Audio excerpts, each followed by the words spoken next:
Hey everyone, I am back. So today we're going to discuss this animation.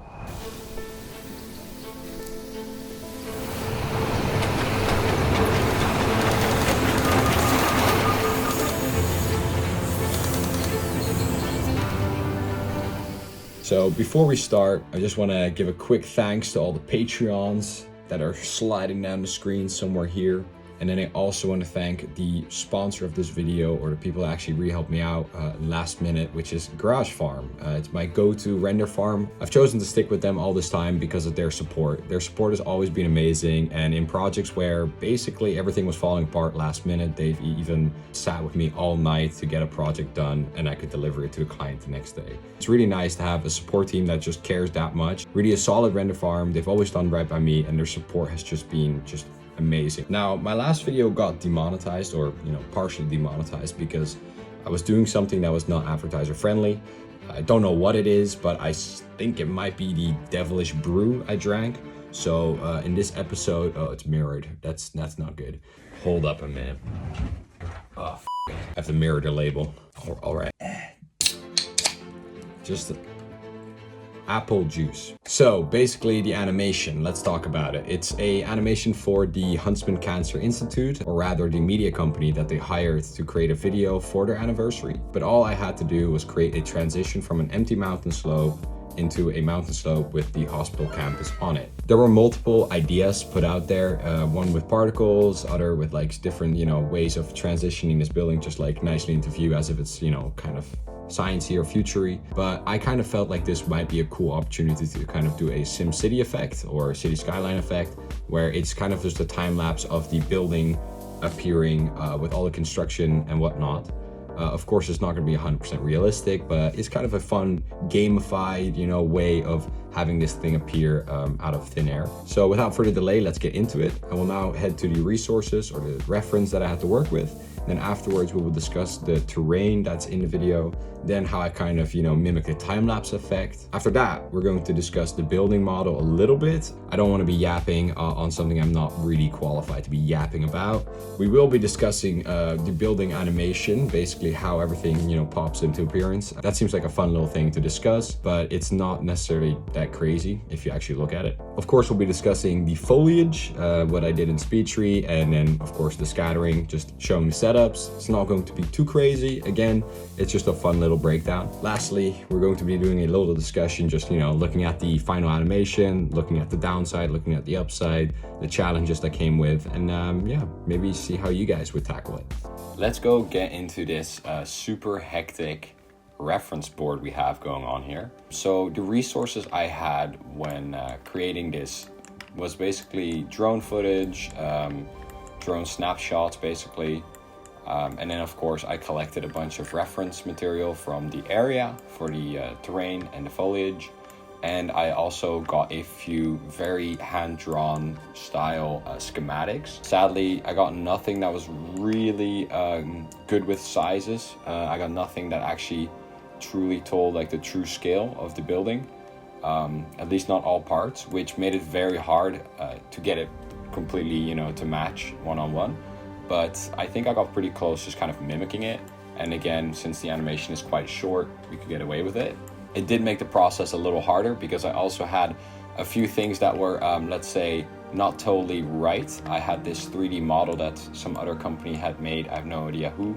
But looking at it, the 3D model actually didn't, it didn't fully match with the actual building that we see in the drone footage. So I'm guessing this is an early iteration that was visualized before the actual building was built, and therefore it didn't totally match with the final building, which is something I kind of found out near the end, and I had to do a lot of remodeling. Now, preferably, of course, I would have gotten schematics that were all up to date, schematics that showed the size, but sadly, you can't get everything. So I got more like floor plans and drawn schematics such as this. Now, a lot of this is not even that useful for me because it covers the inside of the building, which is totally unnecessary for me to model. So I actually did a lot of it using visual reference. I got the terrain data from GIS in Blender, which I'll show in a second, which of course is a bit more accurate to work with, but sadly a lot of the terrain features, such as let's say the landscaping and the terraforming they did for the building, wasn't really included in the GIS data. I think it's just not high res enough. So I had to do some manual sculpting to get it all looking right as well. All right, so let's get talking about the terrain. So basically, of course, I exported the height map that I had in Blender, which kind of looked like this. Way different than our end result. And I opted to actually enlarge the mountain that we're looking at, since all this extra terrain around is just wasted. It's just wasted space. It's not in camera, and of course the height map will be sharper, higher detail if we zoom in on the actual area that is in focus. So that's what I did. So with the next transform node, I kind of, stretch it out. For some reason, GIS doesn't import like a square landscape. It actually imports a landscape based on your resolution. So the landscape I got was basically 1920 by 1080p. So I had to also stretch it out and make up for that. What we have here is extremely blurry, and of course it will not do for the final image. So we had to do a bunch of basically effects on it to get it all looking right. First, what I do is add a rugged. Rugged is kind of a very big global node that will just add this rocky noise all over your landscape. It's basically kind of a rock texture, as if rock texture displacement running on your landscape. It can be a bit strong. In this case, it might look a little strong at first, but it's just good to just really get those natural wild details in there that are just completely random. It doesn't completely match with maybe the real life, details, but we kind of have to, we want to try to get as close as we can to the real life reference, but at the same time, Gaea is a procedural output, so it's gonna kind of give you what you get. Now, what the thing is, of course, if you are trying to be one-on-one with the real life, you would probably sculpt the mountain completely by yourself. However, again, time limitations. Gaea just seemed like the best way to just add some quick small details and then deal with the rest later. So we add the rugged, we add a wizard because I want some light erosion, but I don't really want to erode the mountain. I just want to add, these slight erosion details in the terrain. Now we're getting a little crazy. I'm basically making this really complex mask just to get a few sections on this mountain where I actually add some fractal terracing. The fractal terracing was achieved with a terrace node and a purlin for modulation, so we get a bit of a interesting terracing going on. Now, I did this because the terracing on the mountain in the reference is also not straight. As you can see, it's kind of running like downwards down the slope. It's sadly not I really tried. I played around with it a lot, but it's not really possible to get this like downward modulation. So I kind of had to just hope for a nice seed on the purlin noise and get that downward terracing on the slopes that are in frame. Then I add a rock noise to it because the terracing is a little too perfect, and it seemed like the Utah mountains are quite rugged and rocky, so while there is some terracing going on, I'll get a quick detail.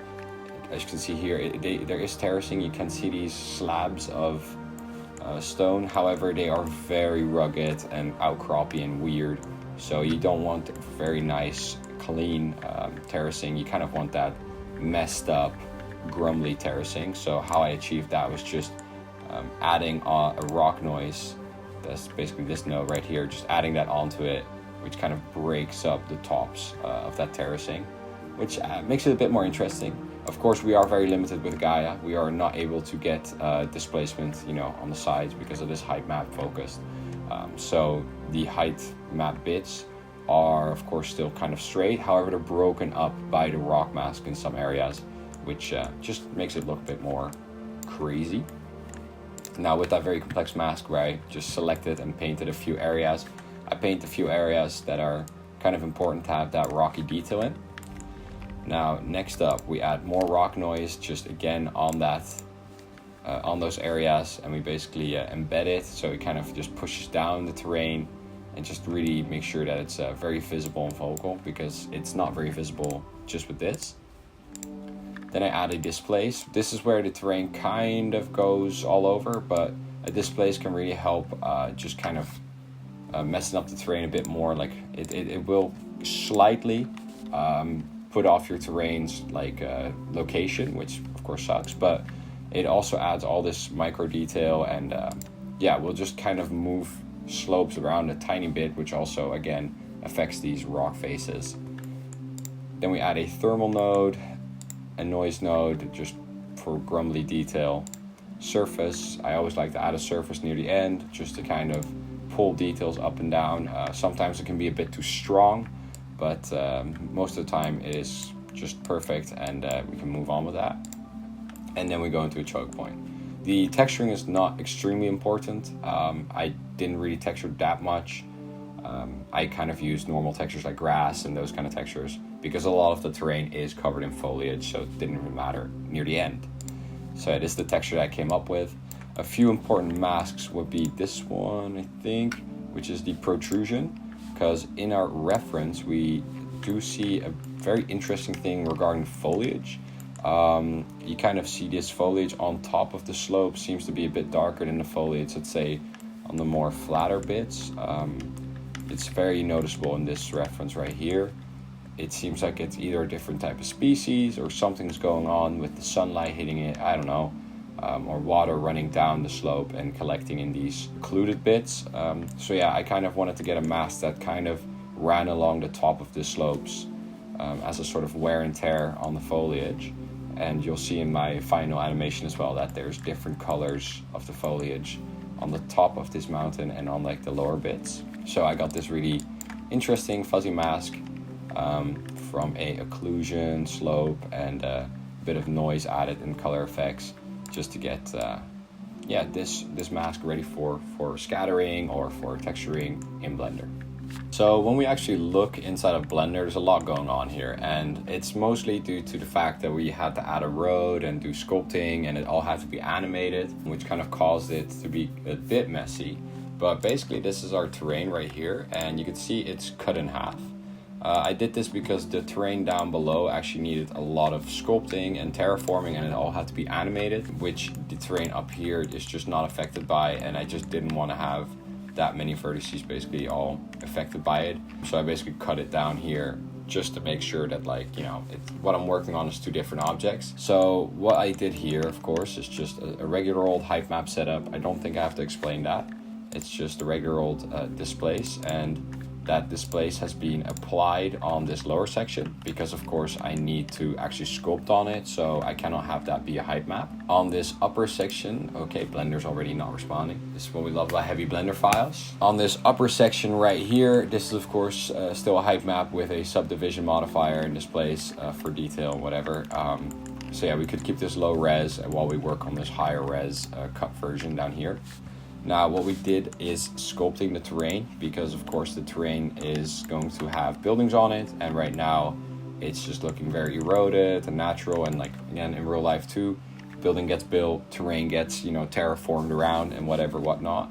So what I did is animate with shape keys the terraforming. So you can see here it goes from this very, you know, eroded, just bumpy terrain, and I terraform it into something way more flat, and you can already kind of see the outline of where buildings would be. And then I have a second shape key that basically lowers the terrain a bit because I have a second terrain coming in that actually has the road on it. Again, I can't do a third shape key with the road on it due to all kinds of shrink wrap modifiers. First we have the terraform shape key, which terraforms it, and then we have a second shape key that basically hides the terrain that has been sculpted, or a duplicated terrain, which has the shape keys, this shape key right here, actually applied to it.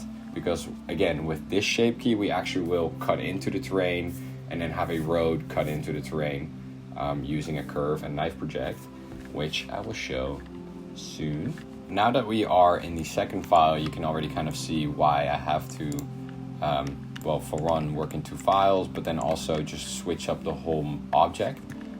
So as you will see, is we have new shape keys, and that is 100% because we have cut the road straight into the terrain, as you can see here. I did all the work that I will show you in a second, and then applied all that work to a shape key, which then, you know, see here, it lowers this road that I cut into the terrain, revealing it. And then, of course, with texturing, you can, of course, add a keyframes to make a texture appear. So I had a road texture appear and all that. But this is a very destructive way of adding a road, which is 100% necessary because the road on campus is a very complex road. It's not something you can just use curve and a road object, you know, following that curve for, because there's a lot of weird intersections, bends, loops, It's basically impossible to do this in Blender without being destructive, so I had to do that. So the base terraform, of course, has all the shape keys. So the shape keys would be applied like this. So what we have here is the actual road curve that I drew, looking at the schematics and kind of looking at my building placement. Now, what we actually have to do here is select a curve, select landscape, go into edit mode. Now what we do is we're going to the Z-axis and then orthographic mode, mesh, knife project, and you'll see a perfect knife project onto your landscape of this road, basically. But it's very destructive. It will completely ruin your vertices and whatever. It's literally just cut it right in there, but you get this perfect curve on your landscape. What I did myself is add a vertex group and assign the vertexes that are right there and just call it road. And now the fun begins. You can add another shape key right now. So this is the base shape key. Let's add another one, and E and Z. And just, let's say, push it down. Shaded auto smooth actually kind of looks decent, and well, as you can see, now the road appears into the terrain. What you can also do is, if the terrain is still too bumpy and messed up, as you can see here, what I did myself was actually take the road and just select both sides of the road. So with proportional editing enabled, we're going to select both sides of the road and then just hit Z, and well, we probably want to increase those proportions a little bit. Hit Z and just kind of flatten the road bits. And this is not even a joke, this is exactly how I did it. I flattened individual road bits to make sure that it's not like super curved. You know, to make sure it's not, I mean, there is kind of a steep slope, but the road wouldn't be so curved like that. So I would take bits like this and just flatten the road in areas where it made sense. Let's say right here, the road is pretty flat, but it could be flatter. Again, just as said, select both sides of the road and just proportionally flatten it a bit. And that's what I would do. I would go around the road and just proportionally edit the terrain constantly. Very annoying job, but it kind of has to be done with such a complex road shape on such complex terrain. Let's say here even, just select as said. And then this area I would actually have to push down without proportional editing. So I would select this and just push it down as said, and push it down because there's a tunnel there. And that's kind of how I would go about it. And of course it's all in the shape key, so as soon as I add the shape key, you can see the road flattens and gets dented or like pushed into the terrain, and it kind of appears. And that's kind of how I created the very complex road network. Extremely destructive, so you can see I duplicated, even now in this file I won't save, I even duplicated the terrain because I don't want to actually mess up my terrain. And if I did mess up a step and Ctrl Z doesn't go as far back as I needed it to, I can always fall back on a duplicate and just redo the steps, which happened, and it will definitely happen to you if you probably do this, because it's a very destructive workflow. Now we can also add curbs to this road. So once we add an asphalt material, we can actually add curbs too. Curbs will be added by, what I'm going to do is select our vertex group and then duplicate it. And we're going to separate this from the main terrain. You could name it like, let's say road. My file is extremely slow. Road, blah, blah, whatever you want. Now we're going to select a somewhat flat normal and then go select similar normals. And that should pretty much be everything. Control I. And now we can delete the vertical faces that are on this road. Let's say vertical faces are gone. So now we just have the flat, completely flat section of the road right here. I'll just make sure that's the only thing. So now we're going to switch from face selection to edge selection and go select similar amount of faces around an edge. No edge selected, my bad. Select the edge. Go select similar amount of faces around edge, and boom, voila, you have the edge select that follows your road, which you have messed around with and, you know, flattened and everything. So you should have done all that before you do this.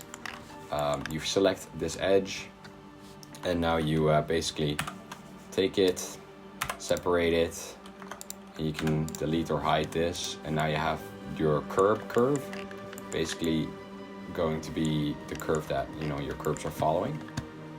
And we're going to go object, convert curve.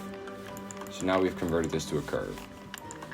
And to get a nice thing on following this curve, all we have to go is, well, you can go object, and then I have curve profile 2. Curve profile 2. Curve profiles are basically just quite simple. I'll show you. It's the same as idea as I did in a previous video. It's basically you basically create a curve with a shape, and of course make sure the origin point is in the place where you want it, and then it will actually put this shape on the curve that you actually have selected. In my case, it was the road. So now we have these curves. I can tell all the curves are kind of messed up. They're very much leaning and let's say following the terrain, which is cool, definitely fun, but a real sidewalk, hopefully, if the city cares, I guess, won't have a, let's say, 30-degree angle. Just not great, definitely not great around a hospital. So what we have to do here is go up here and twist method, Z up. And this will just flatten basically your curb. Of course, you will still have slopes in there where the curve runs down. However, it won't have an angle. Basically, it won't be a sideways angle. You'll have angles, you know, which the curve are following, but you won't have a sideways angle. And this way, you know, your curves kind of make sense. So now you have a curb, you have your road. Sadly, you can't texture the road nicely, like I did in the previous video where you have, you know, the road lines perfectly following. So if you do want road lines on a road like this, you will actually have to shrink wrap like a road line object onto the actual road, or have a curve running over the road, which again, you have to place manually, and then have like an object for the road lines actually follow that curve, which is super annoying. But Blender is very limited when it comes to roads. There's just no way around it. Blender has a lot of options when you want to make roads, and you really have to choose the right one for whatever your needs are. So this is just a different option that you do in case you have a very complex road shape. I would only do this for, let's say, for Terra or for ArcVis situations, because for large landscape situations, it just wouldn't work out. Now we can bring this curve up a little bit in Z, so it actually, you know, matches the height here. I kind of brought this road down very deeply. I think in the actual render, the road is not sunken into the terrain as deeply as it is here. So the curb is not that high. But yeah, you can see here the curb looks nice. I mean, it looks a bit messed up, rough around the edges. What I did to fix those things, I would delete vertices that like this, that are kind of pointing out, and just manually fix the weird pointy bits in the curb. Vertices that are very close like this will cause kind of overlapping, so you can just delete some of these vertices and then get better, nicer looking corners. As you can see here, it looks kind of messed up still. Again, jank. Blender is not built for nice roads, we'll tell you that. There's a lot of road add-ons, but none of them are really made for terrains. They're basically built for flat areas, which of course are great, but sadly, buildings are often built on slopes and bumps and whatever rugged terrain you have. So in case you have a rugged terrain like me, and there's, you know, a lot going on, this is one of the best methods I have found to have convincing roads in your terrain. It's very destructive, so again, make sure you duplicate. So I chose to have a time-lapse effect because, of course, having a building being built with all the details that come and go with it is, of course, impossible.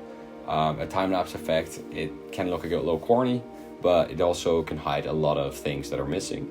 So I ran for a time-lapse effect, you know, to try and minimize the amount of work, because of course I only had 2 weeks. I think I had 2 weeks when I was finally able to start working on the animation part of this project. And in 2 weeks, you know, there's only so much you can actually animate, because you also have to make sure it renders nicely and the client gets it. I decided to do a kind of like a game style time-lapse effect, which has some of the details, but not all of the details.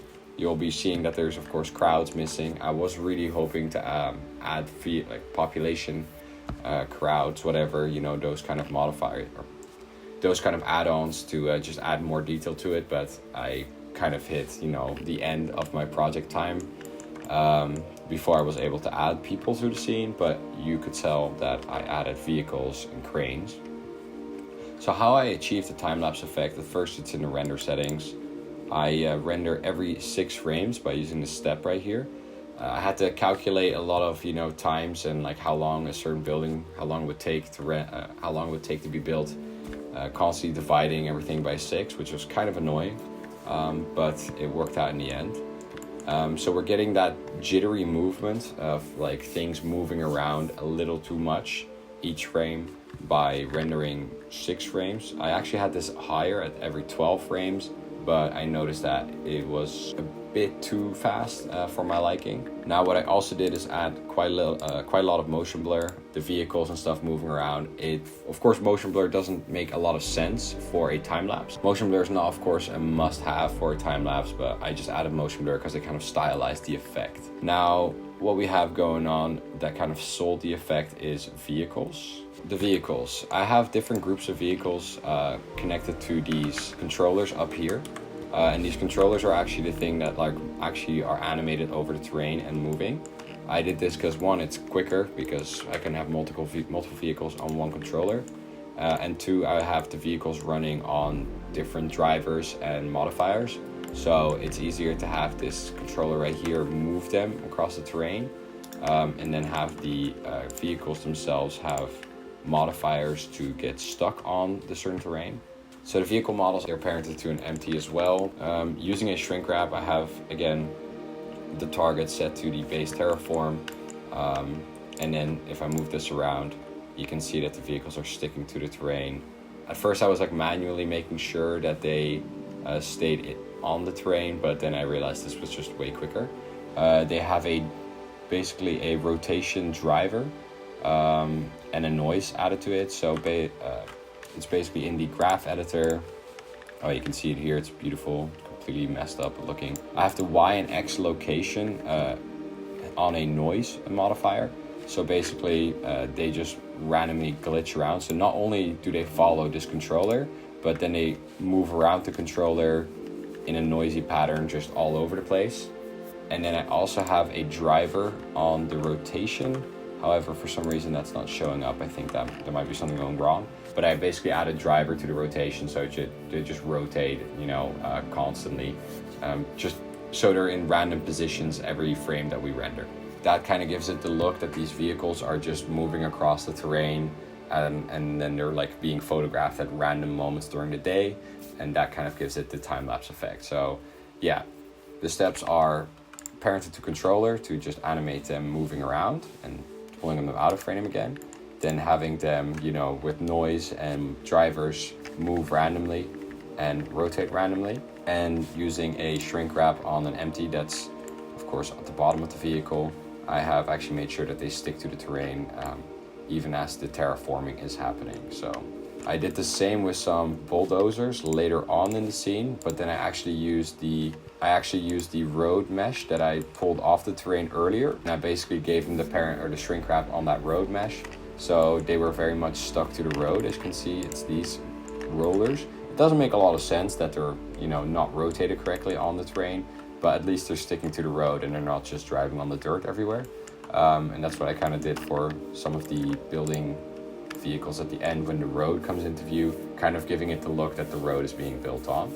Lastly, selling the effect is a sunlight that is rotating, moving downwards. Basically it's rotating downwards, so basically it looks like a morning, the sun's coming up, and of course it's animated quite quickly, and I added a lot of volumetrics so you could really see those god rays moving across the landscape. And then I also have some cloud gobos that are moving, which all gives the effect of time passing and the world moving quickly. So let's talk about the building. The building we are looking at right now, it is a very simple yet not simple model. As I said, I had only visual reference to work with, so a lot of it is just kind of guessing, and a lot of it is very dirty intersecting blockout style. Even then, it still took quite a long time to model this out because again, I had to just really just go off visual reference and a lack of, you know, schematics. And there was even moments at the end where I had to like cut out a window or like, you know, change the whole scale of the building. But basically very simple, block out shapes, then on the block out shapes, cut out certain edges, duplicate them, separate them, and then add modifiers like solidify modifier to make beams. For example, just a quick and dirty way to do that. Add, you know, these simple models and just stick them in the building to add the protruding bits.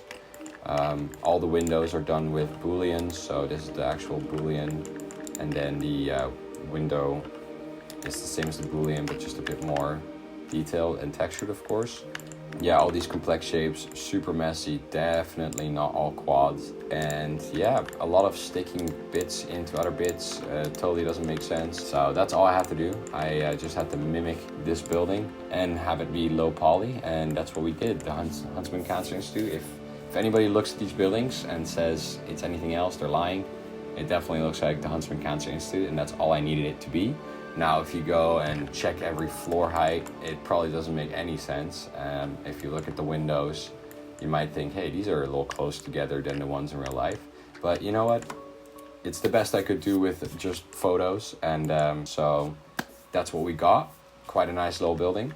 So what we had to do to actually get these models in the scene is, of course, first start applying all the modifiers on the building model. So we don't have those booleans and stuff in there anymore. Because that would mess up with the, you know, building sequence that we have in the end. So let's take this building really quickly by itself. Basically what we have going on is a boolean cutting the building and then slowly animate it upwards, and it just kind of reveals this building appearing out of thin air. Of course, that is not good enough. So we have this scaffolding add-on that we added to it to kind of hide the effect at first. And then we also kit bashed these concrete like floors, because again, from most buildings that I've seen in real life, the concrete skeleton is kind of built before all the other stuff comes to it. So my idea was first the scaffolding appears using this add-on, then the concrete floors are stacked again using this array modifier, all animated, and that comes into view behind the scaffolding. So it doesn't matter if they're kind of floating, doesn't matter, just have to height correctly, and they have to fit in this building model that's wrapped around it. Now we've duplicated that a billion times, and you can see my scene is now running at 20 million vertices. Now lastly, I got this kit bashed crane. The cranes come up as well, animated, just them appearing, you know, like appearing up from the ground and slowly moving up as if they're being built up together with the building. And then I have this top section, I cut it loose from the actual section. It was all connected to each other, so I cut this upper section loose, and then I added a big noise modifier on the rotation, and of course it's moving upwards together with the rest of the crane, but I added a rotation noise modifier, so it just moves wildly, erratically side to side, again mimicking that movement, time-lapse movement of it being photographed random moments during the day, being at different positions at random moments. And we just duplicate this effect over and over, adding all the floors, adding all the scaffolding, and the buildings appearing behind it using a boolean, and put it at different intervals, and everything is there. So fairly simple. I didn't want to get too crazy with the scattering on account of the actual building part already being around 25 million vertices at its worst. So adding in like a load of scattered foliage and different scatter layers, I was thinking that's just going to blow up my scene, which in the end it kind of did, and I had to very much roll it back. So what we have is just a simple grass scattered all over, because the grass texture just wasn't selling with the morning lighting on the mountains. And yeah, I just thought, you know what, I can keep messing with this texture and trying to not make it look flat, but we are just close enough for it to need scattering, so I scattered. Of course, I use a weight paint to just select what's in view for the grass and then put it on. So the grass is not scattered on super steep slopes, which was fine, but it is scattered on a lot of the less steep slopes. Now I have two grasses, one is light, one is dark, and as we saw in the reference, we had the grasses kind of on the flatter areas that was a bit brighter, and then on the more tops of the mountain, the protruded areas were a bit darker. So I thought I'd just add two scatter layers with two different grass objects, and not try to get a really difficult texture setup going. Just two different scatter systems on different places, and look pretty nice in my opinion. So yeah, the protruded area darker, and the flatter areas or occluded areas were a bit brighter. Now the mountain shrubs were made in SpeedTree. They were kind of an oak shrub that I saw. I did some research by going into Google Maps, going Street View, and then just looking down some streets near the area, and zooming in on the actual trees in the area, because I wasn't able to get any intel on that. What I found, it was kind of shrubs, yeah, like it's these really weird oak trees that seem to be very sprawling out of the ground, and basically having leaves from the top to the bottom. So looking more like a shrub, even though it had oak leaves. So I decided to make that in SpeedTree to kind of have my own unique asset for that, and then scatter that in the flow zones, because as we saw in the reference, you can see these shrubs are really following the flow zones. However, higher up on the mountain, they seem to kind of spread out. Luckily, Gaea has a few options. So I basically combined two arboreal masks. One was very, closely following the flow zones, which was, I basically had them everywhere. And then I had a second arboreal mask, which was a lot more wide and spread out, as you can see here. And that one I kind of limited based on the height. And then I combined them together in Gaea, giving me a mask that had more trees on the top of this mountain, and then the trees running down the flow zones. Just like the reference, as we see here, trees on the top of the mountain are a lot more spread out, and then trees lower are really following the flow zones, except for a few holdouts. So here we are in SpeedTree.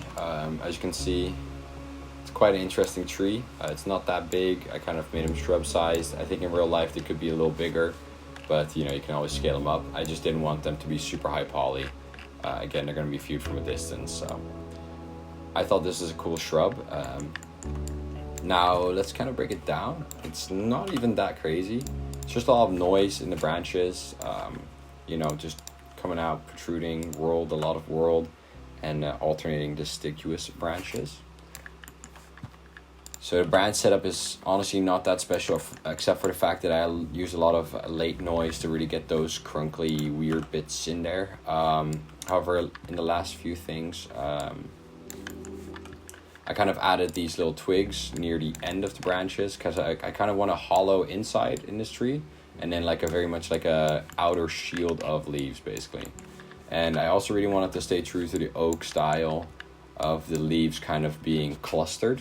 So oak leaves seem to kind of cluster up at the tips of the twigs, so that's what I kind of did. So here you can see on these twig groups, I kind of cluster leaves in groups of 3. And on top of that, let's hide this again, I add these smaller twigs just to kind of sporadically move them out. And then add more clusters on these smaller twigs as well, which adds for quite a dense but random canopy.